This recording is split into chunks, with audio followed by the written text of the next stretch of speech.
Praise the Lord. Greetings to you all in the name of our Lord and Savior Jesus Christ.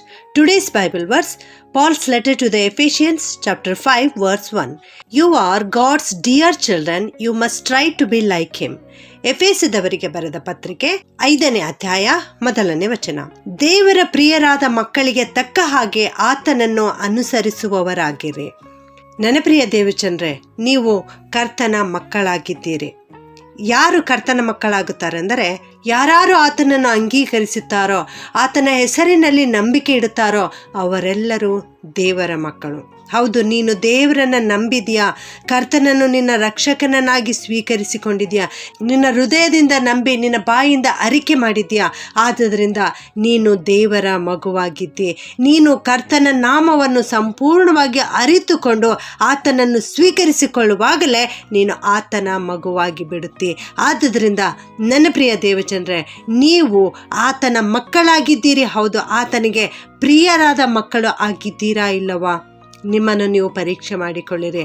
ಆತನಿಗೆ ಪ್ರಿಯರಾಗಿ ಯಾವಾಗ ನಾವು ಜೀವಿಸ್ತೇವೆ ಅಂದರೆ, ಆತನ ಆಜ್ಞೆಗಳನ್ನು ಅನುಸರಿಸಿ ನಡೆಯುವಾಗ, ಆತನ ಕಟ್ಟಳೆಗಳನ್ನು ಅನುಸರಿಸಿ ನಡೆಯುವಾಗ ಆತನ ಪ್ರಿಯರಾಗಿ ನಾವು ನಡೆದುಕೊಳ್ಳುತ್ತೇವೆ. ಆತನ ಮಕ್ಕಳು ಎಂಬ ಸ್ಥಾನದಿಂದ ಪ್ರಿಯರಾದ ಮಕ್ಕಳು ಎಂಬ ಸ್ಥಾನಕ್ಕೆ ಏರಿಸಲ್ಪಡುತ್ತೇವೆ.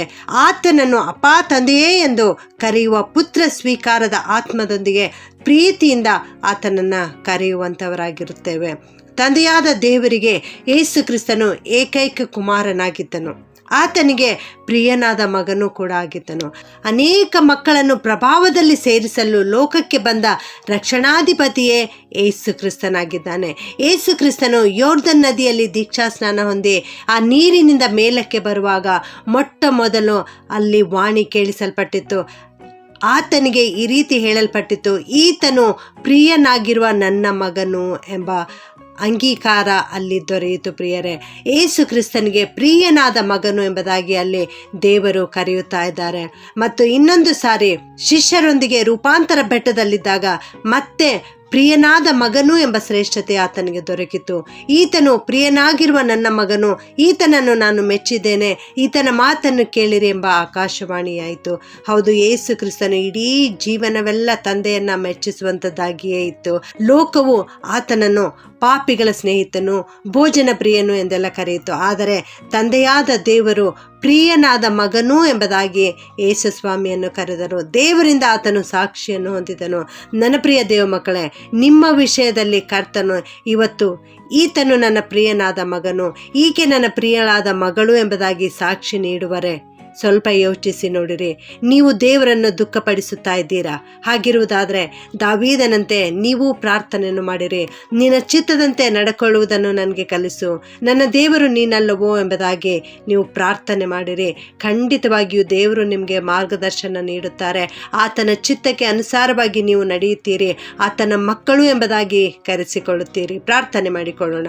ಭೂಪರಲೋಕಗಳ ಒಡೆಯನೇ, ನಮ್ಮ ಪ್ರೀತಿಯ ರಕ್ಷಕನೇ, ಕರುಣಾಸಾಗರನಾದಂಥ ಪ್ರಭುವೇ, ದಯಾಮಯನೇ, ನಿನಗೆ ಸ್ತೋತ್ರ ಸಲ್ಲಿಸ್ತೇವಪ್ಪ. ನಮ್ಮನ್ನು ನಿನ್ನ ಮಕ್ಕಳನ್ನಾಗಿ ಸ್ವೀಕರಿಸಿಕೊಂಡಿದ್ದೇವ್ರೆ, ಅದಕ್ಕಾಗಿ ಸ್ತೋತ್ರ ತಂದೆ. ಅಪ್ಪ, ನಾವು ನಿನ್ನ ಆಜ್ಞೆಗಳನ್ನು ಪ್ರೀತಿಸಿ ಅವುಗಳನ್ನು ಕೈಕೊಂಡು ನಡೆಯಲಿಕ್ಕೆ ನಮಗೆ ಕೃಪೆ ಮಾಡು ಸ್ವಾಮಿ. ಈ ವಾಕ್ಯ ಕೇಳಿಸಿಕೊಳ್ಳುತ್ತಿರುವ ಪ್ರತಿಯೊಬ್ಬೊಬ್ಬರನ್ನು ಆಶೀರ್ವಾದ ಮಾಡು ಸ್ವಾಮಿ. ಇವರೆಲ್ಲರನ್ನ ನಿನ್ನ ಮಕ್ಕಳಾಗಿ ಸ್ವೀಕರಿಸು ಕರ್ತನೆ. ಇವರನ್ನು ನಿನ್ನ ಹಟ್ಟಿಯೊಳಗೆ ಸೇರಿಸಿಕೊ ಕರ್ತನೆ. ಇವರ ಜೀವಿತದಲ್ಲಿರುವ ಕೊರತೆಗಳೆಲ್ಲವನ್ನು ನೀಗಿಸು ಸ್ವಾಮಿ.